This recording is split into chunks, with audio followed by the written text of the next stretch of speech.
Hi everyone, it's Genene with a yogic dynamic stretching tutorial for you or your abdominals.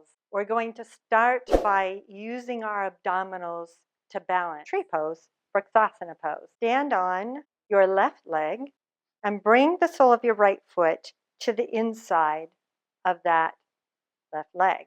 You could have it on the floor here, above or below the knee, wherever you're at, above or below the knee. Find one place to stare down. That's your entire universe. That's another trick here. There's so many little tricks. The other thing is you're feeling the shift. You're letting the shifts happen first. This outer hip, if it goes off too far, you fall over. But there is a shift. It's just not too much, right? So keep hugging that hip in, letting it go off to the side the way it wants to balance you, right? Then we do the exercise, the movement, dynamic stretching, moving. You're going to take your arms by your side, hold 5 seconds, and then 5 seconds later, you bring your arms out to the side. Easy. 5 seconds later, you bend into the W, basically. So you are an upside down V, a T, and now you're a W. And then you go into a V for victory. And then bring your arms as close together as they'll go into an I shape. If that doesn't work for you, then you keep them further out to the side, hold for 10 seconds. But that's the trick. And then you reverse that from the I, go to the V, holding each, 5 seconds, just 5 seconds.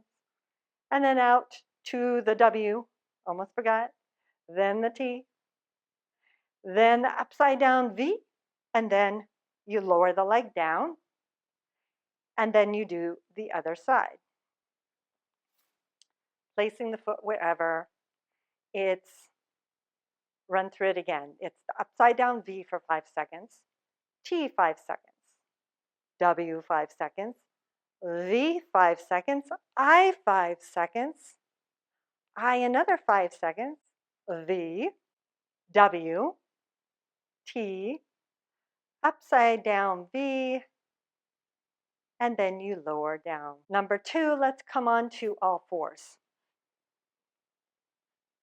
From hands and knees, you inhale your right leg in the air behind you. You hold 5 seconds. Make sure, here's the things that you're thinking about.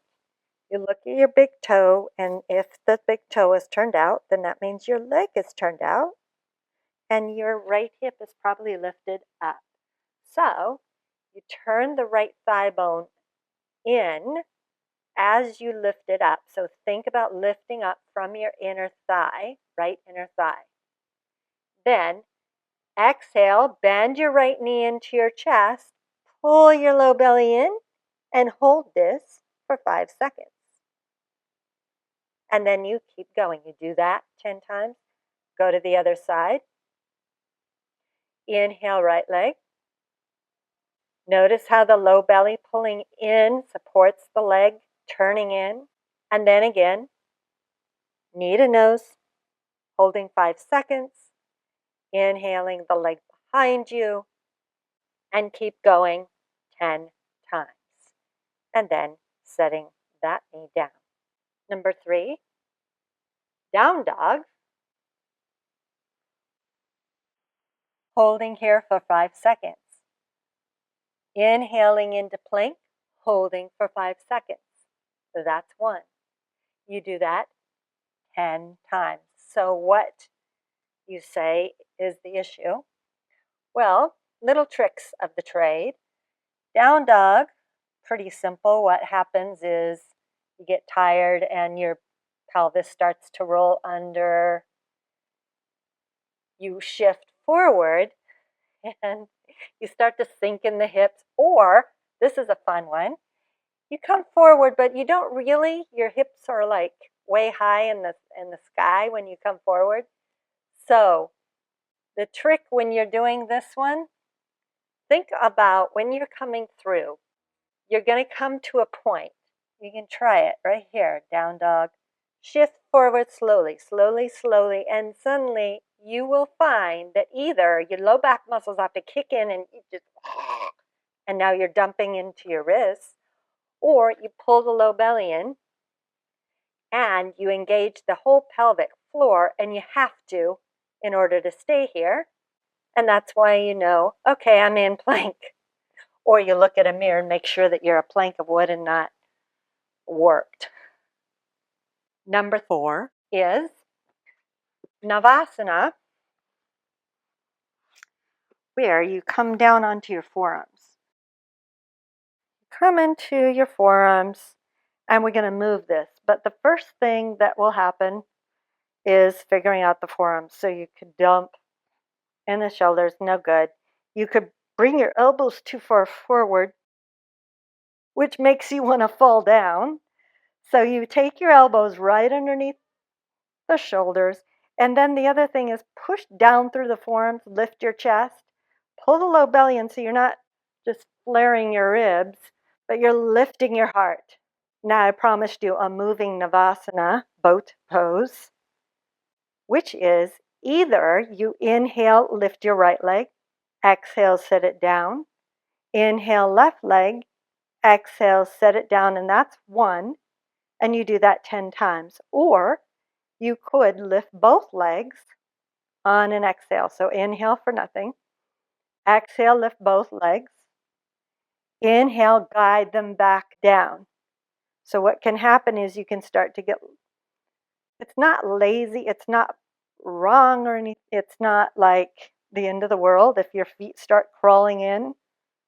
But right now, we want to keep the legs bent 90 degrees. And then you'll see why you didn't want the feet in. It's just easier with the feet closer to the body, right? So the further away the feet, the harder it is. So plan accordingly. Now, the last one you're going to do is simply your Navasana pose, your boat pose on your forearms. So you come back onto the forearms at the end, you just stay, and you either choose, you're going to hold this 30 to 60 seconds. So you can choose both legs or choose to lift one leg for 30 seconds and then lift the other leg, keeping this leg bent here, just like that. And then again, you're going to get tired in the shoulders. You're going to start dumping. You do not want to do this. It will hurt your neck. And the other thing is you're going to want to drop your head forward. So keep your spine in neutral, which means your cervical spine as well.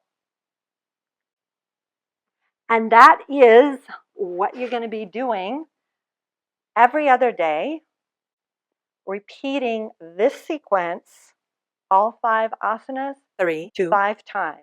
Let me know how this works for you. I look forward to hearing in the comments. And if you like this video, please give me a thumbs up. I'm experimenting, as you'll notice, between the tutorials and the follow-alongs. So I'm really looking for some input. What do you like best? For more abdominals, check out our popular 10-minute supine abs strengthening morning warm-up. Until next time, namaste.